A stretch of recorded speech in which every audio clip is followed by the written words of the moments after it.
Hello and welcome to Citizens Forum. This week's show is being filmed on Tuesday, the 14th, and it's the day of the election. So the first part of Citizens Forum, the Walter and Jack show, I guess we might as well start off talking about the election. I'm still planning to not vote. I haven't voted yet, and I don't plan to. And over the last few weeks, I finally realized why, and it's because I don't want to sanction this undemocratic political system we have with my vote anymore. I don't want to even give it that amount of support. I want more democracy, and I'm not going to vote for this mess. I really think it's a mess that we have now, where our governments operate almost totally without the consent of the public. They just do what they want. Yeah, we could just continue on with the same conversation, but week in and week out, but it really does boil down to that. I mean, I get up this morning, I looked at my card on the table, there it is, I can go vote. And I'm really pulled to go and vote. And I thought it through again. What are you doing? Now, if I was in a riding, it was very, very tight. And I thought, oh my gosh, something bad could really happen. I think I would go and vote. But I'm not in that situation, so I have the luxury of not having to worry about that. But on the other hand, it is this sham election, really, because all the big issues, Jack, again, are not being talked about. And we're stuck with just whatever the corporate media decides to dish up for us. And the other candidates seem to be going along with that. So it's like leaving us all out of the action, of really getting into the discussion. The only thing you can do, Jack, is you'd have to run as a candidate next election. Maybe I'll have to, in order to, in fact, bring up the issues we think that are important, because it just doesn't seem to be talked about anymore. But you know what? If you ran, it wouldn't matter, because the issues still would not get brought up. I mean, you might be able to say it at an all-candidates meeting in front of 50 or 100 people, or I shouldn't say that, because now I think they attract bigger crowds, several hundred people. But the media is certainly not going to discuss them, and the political parties won't discuss them. You said this morning you heard CBC telling people to get out and vote because we fought 2 world wars in order to vote. If the war was fought for anything, the young men and women who were fighting it and the people behind them, not the governments, but the citizens, probably thought they were fighting for democracy, not just the right to vote. Because the right to vote, you go in and vote, that's 5 minutes in 4 years. What about the other 3 years, 364 days, 23 hours and 55 minutes? Where's our democracy then? Because that's when democracy is supposed to happen. The government is supposed to ask us what we want. The government is supposed to find out what we want and then do it. But no, they say vote, and then we don't want to hear from you again until it's the next time you can vote for us. I mean, the propaganda model is, of course, the media whips the public up to the point where they'll support a war. And I mean, the power, the elites that are in government, and the elites who are in the media, find these wars to be beneficial to their agenda. But war is really, in this case, to look at it, it is the ultimate mistake. War is the most devastating thing that can happen to a society and certainly to the environment. Warfare is a tool that, in my view, has been used to control the public, and to have that turned around on us and say, oh, if you don't go and vote, you're sort of like supporting fascism or communism or something. It's, as you say, it just doesn't work. We need something better. Obviously, we got to have a better system, and we have to have some type of process that's going to involve more people. Jack, they're saying, I think around 51% voted in the last provincial election. Probably not going to get much bigger turnout than that. So if you do the math on this, so even with an overwhelming majority, if the NDP get an overwhelming majority, say 40% or 45%, that's 45% of the 50%. So you're doing around 25% of the people that are eligible to vote have given a group an overwhelming majority, more or less a dictatorship for the next 4 years. So is that really democracy? Not to me. And you know, you're saying that you know, we are supposed to be what it's all about. We, the citizens, are supposed to be what it's all about. Well, take 4 issues. Take the issue of legalizing marijuana, the issue of fracking for natural gas, the whole natural gas disaster, in my opinion, that both big parties are going to put upon us, and the issue of money for schools and health care. Now, for the issue of marijuana, it seems that 70 to 80% of BCers would kind of like to see it either legalized or decriminalized. Well, if that's the case, why isn't it? Why isn't it? How dare our politicians, our governments, if this is what 75 to 80% of the people want, and that's what the polls say, I think, how dare they? I mean, is that the democracy we're voting for? You know, and what they're asking to do with marijuana is legalize it, sort of, tax it, you know, make money off of it and all that, when really, and what's wrong with that? It's a wonderful plant. I mean, it's a great plant. It's the crime is the fact that it's illegal. And it's not by accident, as you know, and as many people know, it's not by accident that marijuana is illegal. It's illegal because some very powerful interests wanted to get rid of it as a competitor for what they do. Like the logging industry, the cotton industry in the States, and the oil industry, because the oil that comes from marijuana can be used, from hemp, can be used for a lot of things. So they got rid of it. And we've, you know, it's a huge, huge problem now. We got drug gangs, we got murders, we got huge amounts of money going to the gangs. Yeah. I mean, why? Why did all of this have to happen? It makes no sense, but we can't change it. Well, no it looks matter like what we're going to have a referendum or an initiative vote on the issue. Why should we have to do I know. that? You know, why don't you lead you guys? You're going to have a majority. The NDP could just go in and write that one off. And then take the issue of money for schools and money for health care. The government says there's no money for schools, no money for health care. The NDP basically says the same thing. Well, but if they ask us and say, would you like to tax the banks and the corporations and the 1% a little bit more, so we would have enough money for schools and health care? I think most people would say yes. And if most people do say yes, then that's exactly what we should be doing. But of course, that question is never allowed to even be asked. That's the undemocratic situation we're in. So, as you said, we've got to do better, and we can. We can fix up our democracy. Part of that is definitely we've got to build a media that works for us.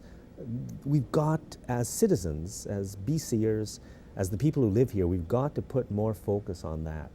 Building the free press that will tell us what's really going on, and building the more democratic political system that will do what we want. Isn't that what those soldiers were really fighting for, you know? Yeah. So you were going to mention Run of River. Well, I saw the Quinn Barley from the Western Canada Wilderness Committee wrote an article, an opinion piece in the Times Colonist. It was published today. And she pretty well goes over the ground of how bad a deal the Run of the River projects really are. And, you know, we've covered this off many times here, but the numbers are going up, Jack. It was 30 billion, now it's 40 billion. She's mentioning $52 billion. Yeah, so she is saying that we, the owners of BC Hydro, are on the hook for $52 billion in signed contracts with these huge transnational corporations that have built these stupid projects, and we have guaranteed to buy power from them to the tune of $52 billion, but we don't even know about it. Well, the thing is that buying the power from them at several times the rate that we can generate it. And sometimes it's like 20 or 30 times the rate, Jack. It's really astronomical how much we're actually paying. Now, what's happening, of course, now the projections is like $250 million a year of extra money has to come out of our pockets to make up for the shortfalls of these bad contracts.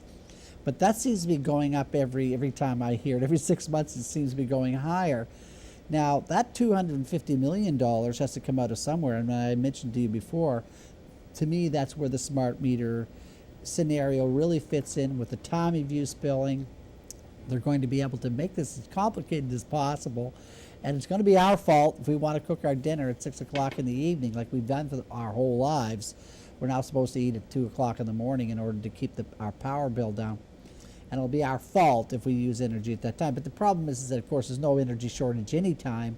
Electricity doesn't necessarily cost more at that time of day. They just decided it is. But the reason for that, to me, I think the bottom line is that we're getting gouged, and we have to pay for it through higher hydro rates. And in her article in the TC, Gwen Barley of the Wilderness Committee also mentioned the tremendous damage being done to hundreds of rivers and streams by these stupid and expensive and unnecessary projects.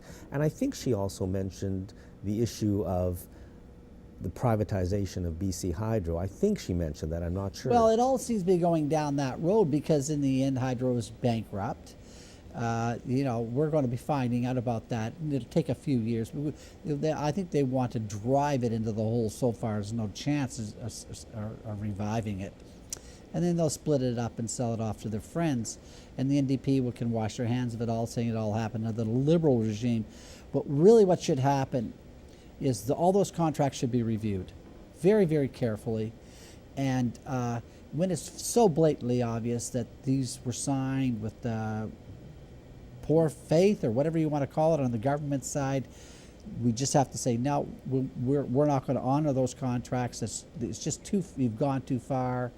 And we're going to renegotiate those. We're not going to sign any more new contracts. That's it.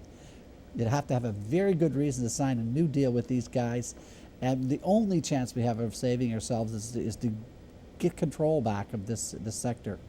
And the only way to do that is to get control back of our governments so they don't do they're not stupid things. I mean, yeah, they know exactly what they're doing. These are smart people. They're just selling us out. They're betraying us. And of course the media too. How did $50 billion worth of contracts get signed without anybody in the province really knowing about it?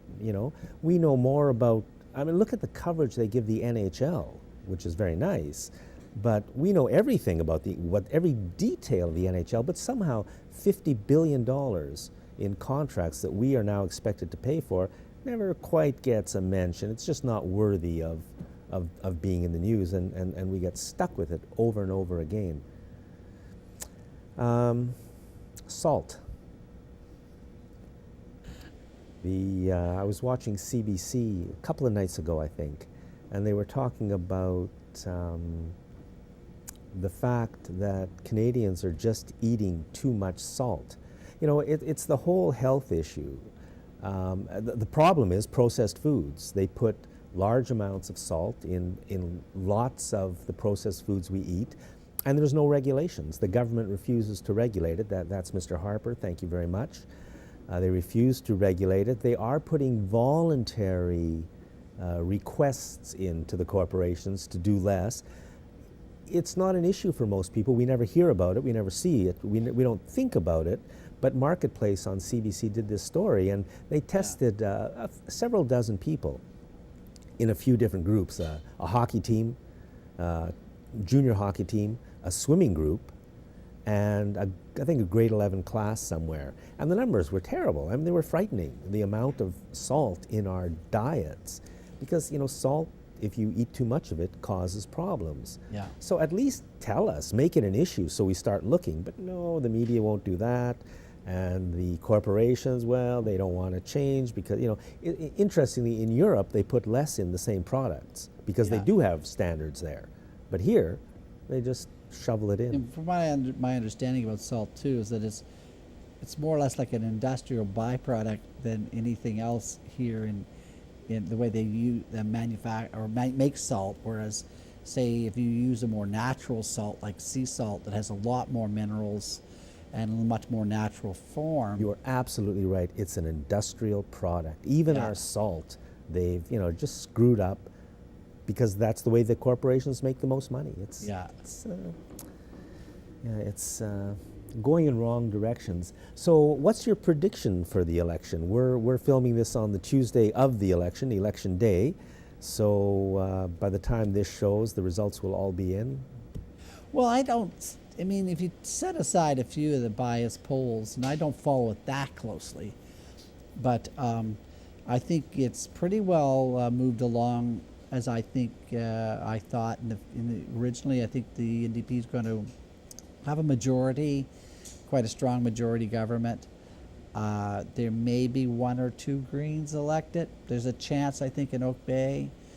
Maybe in Victoria, I don't think as much. And in Saanich and the Islands, I don't really know what's happening on the ground there. But other than that, I think the NDP got a pretty strong majority coming forward. And I think, they haven't promised as much, but at least we can say, okay, you guys are in, you're comfortable, you can do a few things here. You're in your first, the first part of your mandate, you go ahead and just do some progressive things. And what would you like to see them do?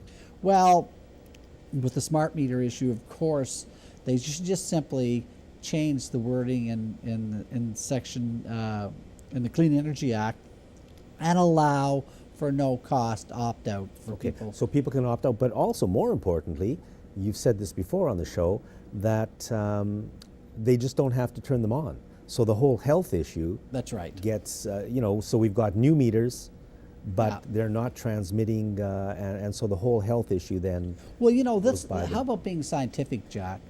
I mean, if you looked at the health issues around this type of radiation in a scientific manner, get rid of all the bias, get rid of all the propaganda, and take a look at the hard evidence, it's pretty well overwhelming that this isn't a health issue. We should be taking precautions.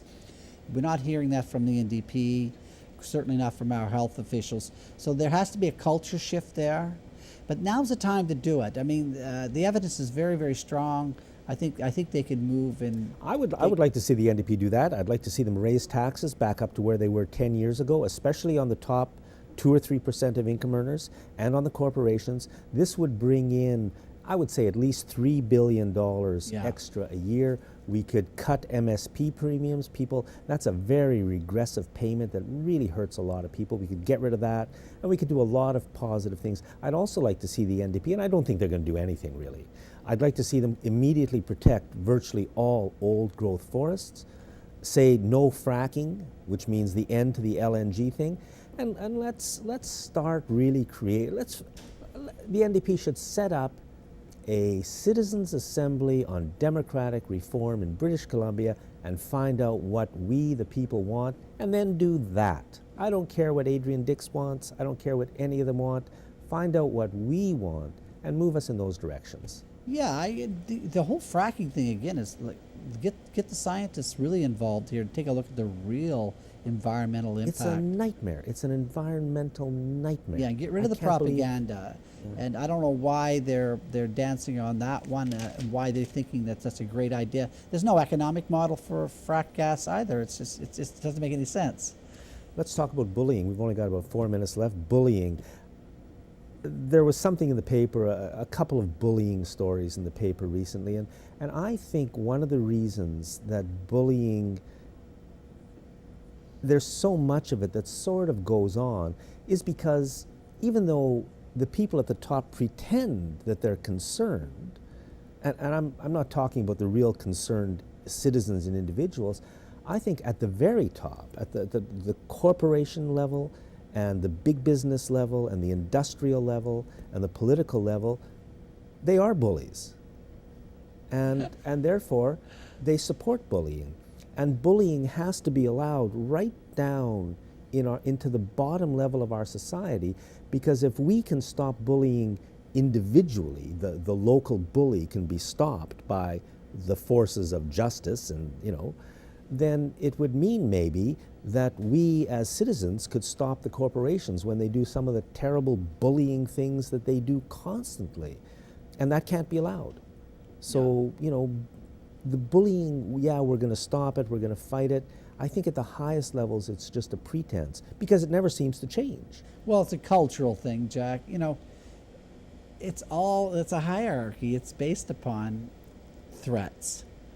the government can do nasty things to you if you don't cooperate, and that can go into schools and all the rest. So, for them to say that they're really concerned about bullying while maintaining this culture of threats and fear is disingenuous. I was surprised to read that a couple of young people under the age of 18 just shot. This happened a while ago. It was just in the news. They shot to death a 3-year-old or a 5-year-old boy. They were given 2 years because that's the maximum that can be given young offenders. Harper's been in power. The great law and order prime minister has been in power for years now. Why hasn't he changed that thing? Why does he still allow that kind of bullying to take place? Murder by people under the age of 18 is allowed. You can do it. One more thing, climate change. Though we just went over the 400 parts per million of carbon dioxide in the atmosphere, a very bad place that we've now passed, and we can't seem to change. Well, we're locked into the same paradigm, but I think we can change, and we can use cleaner energy. We can change our behaviors. We just simply have to have the courage to do that, and be willing to change our behaviors. And the leadership, there's something the NDP can do. Put big money into public transit. I don't think they'll do it, but that's one thing. That's the end of the Walter and Jack segment of Citizens Forum for this week. Thank you very much, Walter, and thanks for watching.